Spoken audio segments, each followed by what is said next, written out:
Halo teman-teman, assalamualaikum warahmatullahi wabarakatuh. Balik lagi bersama kita di channel Bang Dan SF. Jadi dalam video kali ini itu kita bakalan update semua ikan-ikan kita ya yang ada di kamar, khususnya untuk kita update perkembangan ikan cana yang kita progres menggunakan lampu 24 jam ya teman-teman.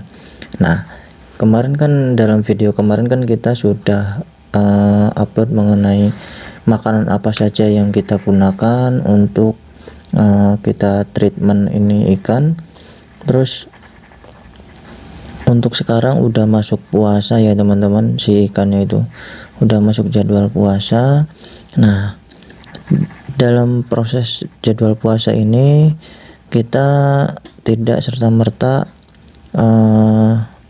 menyiksa ikan dengan mempuasakan selama mungkin, enggak ya teman-teman.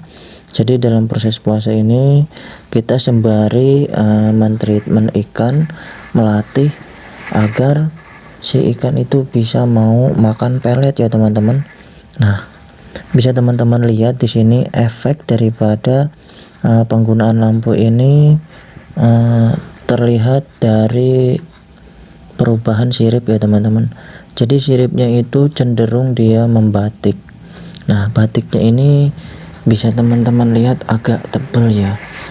Kenapa sih bisa seperti itu? Ya nggak tahu. Ini kita perlihatkan ikan-ikan yang kurang lebihnya pada tanggal 23 Desember 2024 itu terhitung udah mau masuk berapa hari ya? Sekarang tanggal berapa? Sekarang tanggal 18 ya. 18 berarti 23, artinya sudah 16 hari ya teman-teman. 2 minggu lebih lah kurang lebihnya. 15 hari berarti 2 minggu lebih 1 hari. Nah, ikannya seperti ini ya teman-teman. Nah, batiknya tuh teman-teman bisa lihat, batiknya tebal-tebal ya kalau kita menggunakan lampu 24 jam, apalagi yang ini nih, yang ini lebih tebal lagi nih teman-teman tuh. Cuma cenderungnya kalau yang tebal itu biasanya mentalnya itu kurang ya, bedanya dengan yang ini yang kayak gini nih. Nah, ini tebal tapi agak gosong ya teman-teman. Nah, apa sih bukti kita melatih mereka memakan pelet? Nah, buktinya seperti ini. Nah, di sini banyak pelet-pelet sisaan yang tidak dimakan ya. Nggak apa-apa teman-teman. Pelet-pelet kayak gini nggak bakal ngotorin si tempat kita. Kenapa? Karena sudah mature ya untuk si airnya itu. Bisa teman-teman lihat walaupun berjajaran makanan kayak gini tapi tetap jernih ya teman-teman. Kenapa? Karena sudah mature. Dibilang sudah mature itu organisme yang ada di dalam tank ini tuh sudah jalan sistemnya. Jadi nantinya ini bakalan diurai oleh bakteri-bakteri.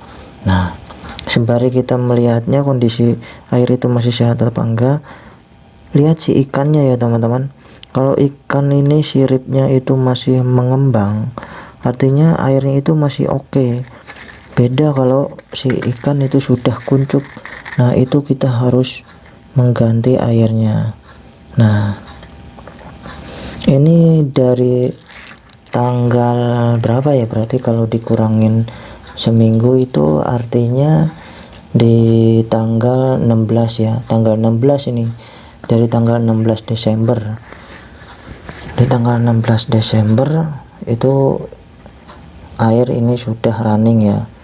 Artinya sudah diendapkan. Nah, teman-teman bisa lihat nih ya ikannya nih. Untuk peletnya sendiri itu kita menggunakan pelet lele ya. Untuk percobaan kita menggunakan pelet lele agar kita nanti kalau sudah bisa makan pelet itu kita bisa menggunakan pelet-pelet bebas, terserah teman-teman. Nah, kenapa sih kita bilang seperti itu? Kalau teman-teman pengen atau minat juga kan enak kalau sudah memakan pelet gitu, karena cenderung ikan-ikan yang sudah mentalnya barbar itu kalau dia seringnya menggunakan pakan hidup itu susah teman-teman untuk kita progres menggunakan pelet ya. Kalau sudah terbiasa dari kecil itu insya Allah walaupun mentalnya bagus tetap ya pelet itu bakalan masuk kalau sudah terbiasa. Nah, bisa teman-teman lihat ini ya. Jadi untuk batiknya ini itu awalnya itu biru seperti ini nih. Nah, ini pertanda ikan ini masih muda ya teman-teman.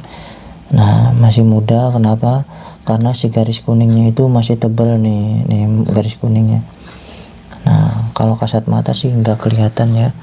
Nah, garis kuning, ada garis kuning di badannya itu. Nah, ini masih muda pertandanya. Nah, bedanya dengan yang ini.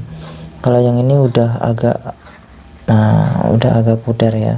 Tuh, batiknya juga bagus ya teman-teman. Terus dari motif barnya juga kuandel sekali dan bermotif ya, simetris ini. Rata-rata ikan yang ada di kamar ini ikan-ikan pilihan, ikan-ikan yang sudah kita pilih dan simetris rata-ratanya ya. Nah, ini teman-teman kalau pengen tahu caranya, dan teman-teman sering ya melihat di TikTok atau di postingan orang-orang itu mengenai ikan batik, itu rata-rata mereka menggunakan lampu yang terang ya teman-teman, lampu yang terang, terus penggunaannya itu selama 24 jam. Insya Allah teman-teman punya ikan yang seperti ini. Nah, terlebih apalagi kalau teman-teman menggunakan treatment outdoor ya. Nah, makanya ikan-ikan outdoor itu rata-rata dia seringnya membatik karena ya intens untuk cahayanya. Karena kita melihat ikan ini kalau sudah settle ya, kalau ada cahaya itu dia cenderungnya seringnya di atas gitu ya. Nah, jadi cahaya itu bisa nempel langsung ke si ikan. Nah, teman-teman bisa lihat di sini. Di sini maaf ya, kita telunjuknya menggunakan tripod. Jadi kita menggunakan lampu ya, lampu T5 nih, bisa teman-teman lihat mentalnya ya. Ini mental lapar nih kayak gini nih, nih mental lapar nih. Nah, kita sering di sini nih, kita ngasih makan sering di sini. Jadi dia tahu kita bakalan ngasih makan nih. Tuh. Dan tuh. Ini dekat sekali nih ya. Dekat sekali ke lampu ya tuh. Tuh, batiknya ya teman-teman bisa lihat nih. Nah, jadi agar teman-teman itu pengetahuannya jauh lebih luas ya. Agar tidak terlalu ketergantungan menggunakan pakan terus. Soalnya kalau pakan itu berpengaruh, namun ada beberapa persen saja, karena pengaruh treatment juga berpengaruh ya. Jadi gini ya sebenarnya kalau ikan ini tuh sebenarnya enggak 100% pengaruh dari pakan ya teman-teman, enggak 100%. Artinya apa? Treatment juga berpengaruh teman-teman. Baik itu kita mentreatment air. Treatment air itu kita menggunakan air bening dan air ketapang. Terus kita juga menggunakan lampu. Nah, kurang lebih seperti itu. Terus penggunaan filter juga sama. Nah, bisa teman-teman lakukan di rumah. Kalau teman-teman sering mentreatment ikan menggunakan filter, itu rata-rata ikannya itu pada gosong ya teman-teman, pada gosong biasanya. Karena ada juga ikan yang tidak cocok menggunakan filter. Ada juga ikan yang cocok menggunakan filter nih teman-teman bisa lihat nih ya, batiknya cakep sekali. Nah, ini barnya banyak nih, barnya rapet. Nah, kita juga agak cantik juga ya kelihatannya ya. Di sini visualnya kita menggunakan tanaman air. Nah, teman-teman sering bilang kan, sering bertanya, ini tanamannya apa? Ini tanaman epidermis ya teman-teman, epidermis. Teman-teman sering lihat nggak di TikTok atau di postingan gitu ya, mengenai ikan gupi yang di Thailand itu rata-rata dia menggunakan tanaman-tanaman kayak gini. Nah, ini juga sebagai pengurai ya, sebagai pengurai, terus juga menyerap amoniak, terus menyerap racun ya. Nah, jadi pada dasarnya prinsipnya itu kalau mau mentreatment ikan itu kita menjaga air. Nah, kita menanam tanaman kayak gini itu salah satunya bagian daripada kita merawat air ya teman-teman, merawat air.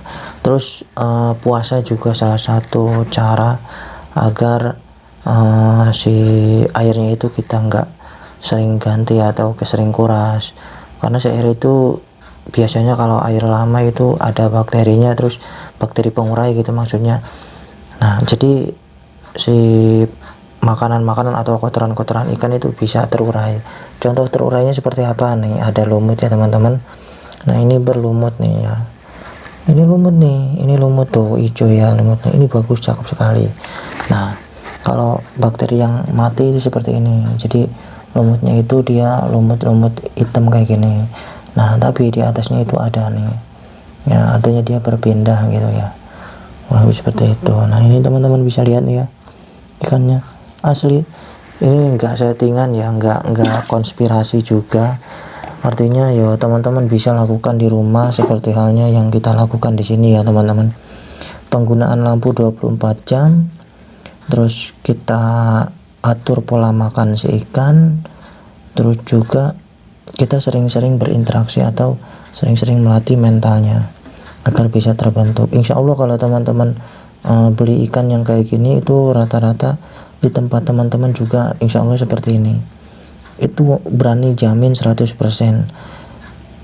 Soalnya ikan-ikan yang kayak gini itu biasanya itu ikan-ikan rawatan.